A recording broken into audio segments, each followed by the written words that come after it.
नमस्कार दोस्तों, जय हिंद। मैं आपका दोस्त Sanjay Methua, Delhi bureau chief, Star Max TV news.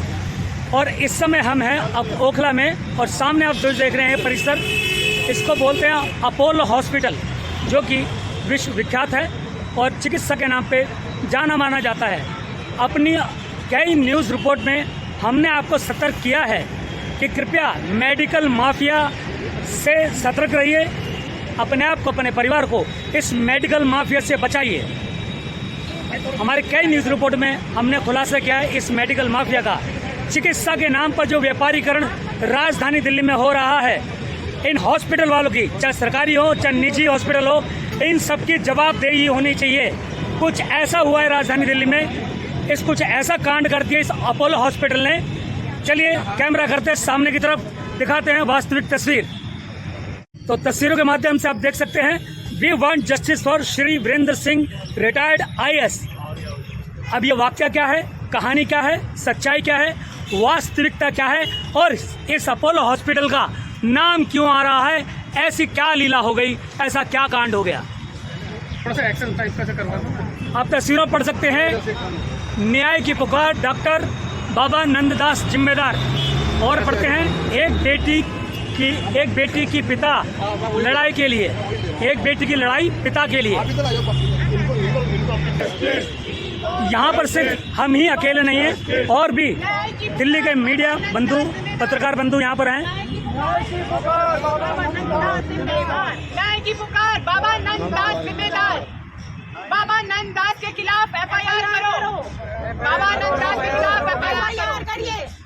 बाबा नंददास के खिलाफ FIR दर्ज करो। अपोलो वालों होश में आओ, बाबा नंददास को दूर भगाओ। अपोलो वालों होश में आओ, बाबा नंददास को दूर भगाओ। आपसे बात कर सकते हैं। बाबा नंददास, हाय हाय हाय हाय हाय, बाबा नंददास, बाबा Nanddas. Injustice and there is their threat to justice everywhere। ठीक है,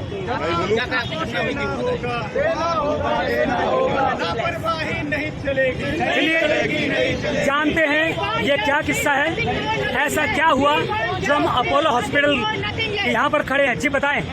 आज से 7 साल पहले अपोलो हॉस्पिटल में किडनी रैकेट भी पकड़ा गया था जी। उसको हफ्ते के बाद ही दबा दिया गया था जी। मेरे हिसाब से इतने हॉस्पिटल ये बड़े वाले सिर्फ पैसे कमाने के चक्कर में पब्लिक को मार रहे हैं और कुछ नहीं है, क्योंकि मेडिकल क्लेम लोगों का होता है 10-10 लाख रुपए का, उसके बावजूद वो 10 लाख पूरा होता है, 10 लाख और बनाते हैं, एंड डेथ ही निकल रही है बंदे की और कुछ नहीं निकलता यहाँ पे। आपका कहना है कि ये चिकित्सा के नाम पे व्यापारीकरण हो रहा है। व्यापार ही है, बस व्यापार हो रहा है। मेडिकल माफिया है जी, जो लोगों को सिर्फ मारने के लिए सिर्फ आए हैं। ये लोग कोई डॉक्टर का नो मोर नोबल प्रोफेशन, ये लोग सिर्फ मार रहे हैं लोगों को पैसे लेकिन कमाने हमने के सुना लिए। है कि एक पूर्व अधिकारी IAS बाबा नंददास, पूरे प्रकरण में इस डॉक्टर का नाम आ रहा है। और हमारे सामने एक बेटी है, दिल्ली की बेटी, तो आप इसी परिवार से, पीड़ित परिवार से, तो ये आपको लगता नहीं अपोलो हॉस्पिटल में मेडिकल माफिया सक्रिय है? बिल्कुल सर, मेडिकल माफिया सक्रिय है। डॉक्टर साहब यहाँ पे सिर्फ पेशेंट को पैसों के नाम से तोलते हैं। वो उन्हें उनकी तबीयत ठीक करने के लिए नहीं, सिर्फ उनको पैसे के लिए। और हमने ये भी सुना है, अपने वक्तव्य में बताया कि प्रेस वालों को कि पुलिस कंप्लेंट कर दी गई है, कंप्लेन करी गई है मेडिकल नेग्लिजेंस की, लेकिन हम चाहते हैं कि FIR लॉन्च हो और FIR लॉन्च हो डॉक्टर के खिलाफ। तो क्या लगता है आपको, राजधानी दिल्ली में इस तरह के निजी चिकित्सालय जो चिकित्सा का व्यापारीकरण कर रहे हैं, क्या इनके खिलाफ कार्रवाई हो पाएगी और आपको न्याय मिल पाएगा? सर बिल्कुल न्याय मिलेगा। हमें अपनी देश की मेडिकल फैसिलिटी एंड देश के कानून पे हमें पूरा भरोसा है, हमें बिल्कुल न्याय मिलेगा। और हम चाहते हैं अपोलो हॉस्पिटल इनका मेडिकल लाइसेंस जब्त करें और इनके खिलाफ FIR। हम भी चाहते हैं कि हम आपके साथ हैं, पूरा सहयोग हमारा आपके साथ है कि आपके साथ न्याय हो। और अपोलो ने, कि हॉस्पिटल के प्रशासन ने जो आपके साथ बर्बरता की है, ये दिल्ली के वासियों को संज्ञान में आना चाहिए ताकि वो भी सतर्क रहें। धन्यवाद।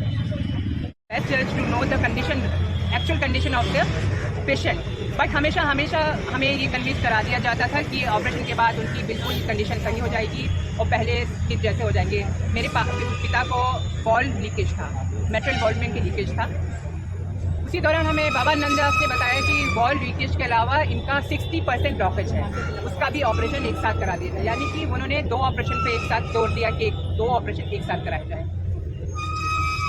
अब हमारे पास कोई और चारा नहीं था। जिस तरह से उन्होंने हमें कन्विंस किया कि इसके बाद ये बिल्कुल ठीक हो जाएंगे, और क्योंकि हम चाहते थे कि वो जल्द से जल्द सुधार आएगा उनकी अवस्था में, जबकि मैंने बाद में पता लगाया कि 60% ब्लॉकेज पे ज़रूरी नहीं है कि ऑपरेशन किया जाए। और हमें डराया गया कि अगर ऑपरेशन नहीं होगा तो फिर उनके लिए हेल्थ प्रॉब्लम्स बढ़ जाएंगी। जी हाँ, बिल्कुल। मैडम ये बताइए, आपके फादर को कार्डियो अटैक हुआ था, क्या ईसीजी, टीएमटी, नहीं, उनको हॉल्टर, एंजियोग्राफी ये सब हुआ था या नहीं? कार्डियक अटैक नहीं हुआ था, मैं वहीं आपको बता रही हूँ। तो उनको सिर्फ लीकेज था, और इससे इन्होंने बहुत हमें जोर देके कहा कि ऑपरेशन ज़रूरी है, तभी इनकी अवस्था में सुधार आएगा। उसके बाद जब ऑपरेशन हुआ 8 मई को, उसके बाद बाबा नंददास ने हमसे मिलना ज़रूरी नहीं समझा। आपको भी पता होगा, सबको, ये सुनने वालों को पता होगा कि इतनी बड़ी सर्जरी के बाद डॉक्टर परिवारजनों से मिलता है, उनको ऑपरेशन के बारे में ब्रीफ करता है, लेकिन वो सीधा अपने चैम्बर में भाग गए और मिलने से इनकार कर दिया। तब मैंने उन्हें बहुत रिक्वेस्ट के द्वारा उनसे रिक्वेस्ट किया कि आप प्लीज़ 2 मिनट के लिए मिलिए और मुझे बताइए कि मेरे पापा का ऑपरेशन कैसा हुआ है। उसके बाद वो तैयार हुए, बहुत मुश्किल से। उसके बाद उनका जो एटीट्यूड था बहुत एरोगेंट था, बहुत ही रूडली उन्होंने बिहेव किया और ये कहा कि क्या जानना है आपको ऑपरेशन के बारे में। मैं हैरान थी कि जो डॉक्टर ऑपरेशन की पहले इतनी बड़ी बड़ी बातें बना रहा था, अब उसका एटीट्यूड कैसे चेंज हो गया। उसके बाद 2 मिनट उन्होंने भी नहीं दिए होंगे और ये बोला कि क्या जानना है आपको ऑपरेशन के बारे में। मैंने कहा बताइए कैसे रहा, क्या है। तो तसल्ली के लिए हमारी बहुत मेहनत करनी पड़ी, बहुत मेहनत की। आपने 16 लाख भी तो लिए हैं। उसके बाद उन्होंने हमें 13 तारीख को हमें कहना शुरू कर दिया कि आप इनको अब डिस्चार्ज करा दिया।